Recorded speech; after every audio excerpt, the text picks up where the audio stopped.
Hi there, Steve Stine here again. One of the things I discuss in Thunder Rock Riffs, my new video series, is the idea of layering concepts onto a guitar riff to make it thicker and to make it meaner. So what we're going to do now is we're going to take the idea that we did in the last video and we're going to start layering it in this video. So the first thing I'm going to do is I'm going to double my guitar track. All right? So check this out. I'm going to take the track that we just had. I'm going to play exactly the same thing, and I want you to do the same thing, either along with me or with your own riff that you've created.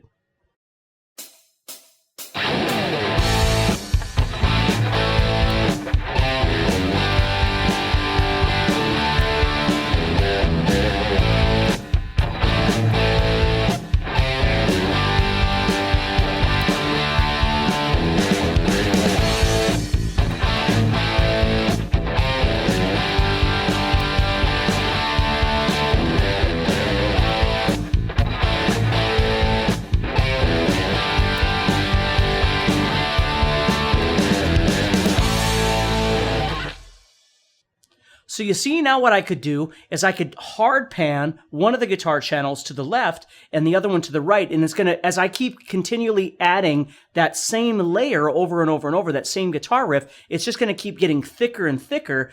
But because I keep playing the same riff over and over and over, there's going to be little subtleties that are different each time. And it's going to keep making it sound thicker and thicker. And that's a real common thing for guitar players to do when they write a guitar riff.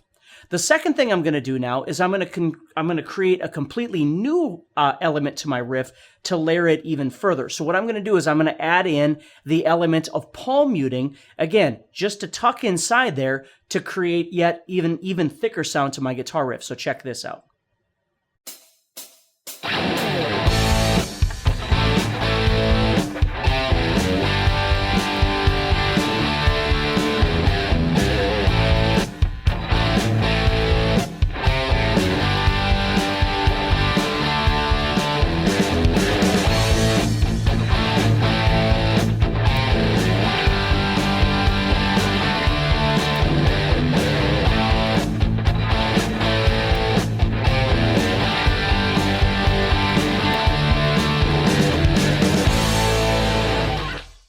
So you see now you've got three different layers. You've got the initial track, you've got the double track, and you've got a palm muting track.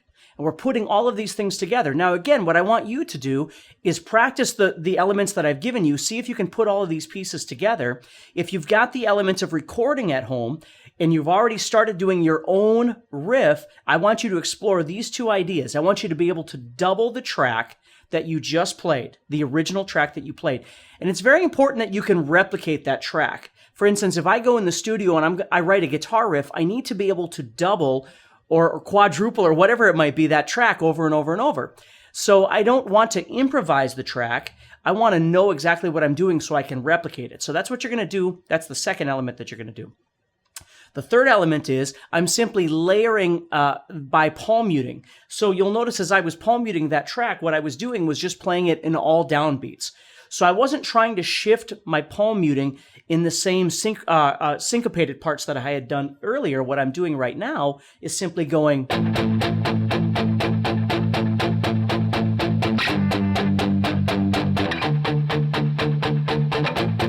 Okay, so even though the original guitar riff was doing like, and the G was coming in on an offbeat, and the D was coming in on an offbeat, my palm muting segment is not doing that. My palm muting segment, just to change things up a bit, is staying straight on the downbeat. So I'm just playing an A power chord,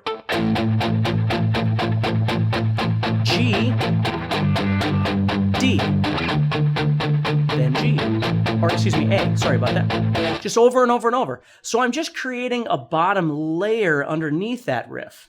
So what I want you to do is exactly the same thing. I want you to explore the idea of being able to play the original riff, okay, and now add this layering underneath there. Now, it's not overly difficult to play, but it does wonders when you're actually recording all these pieces together. So again, if you don't have the ability to record these, that's okay. Just practice all the parts that I'm doing.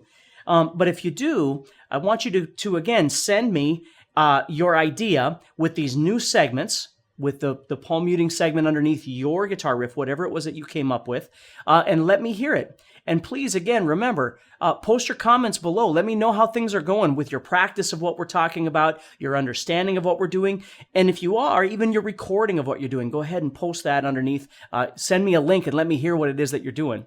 So good luck, practice hard. I've got another video coming where we're going to expand these 2 videos that we've just done. We're going to expand to another level. We're going to keep increasing this riff to make it more and more interesting. So the next one, we're going to be adding a lead line. So check that out and stay tuned.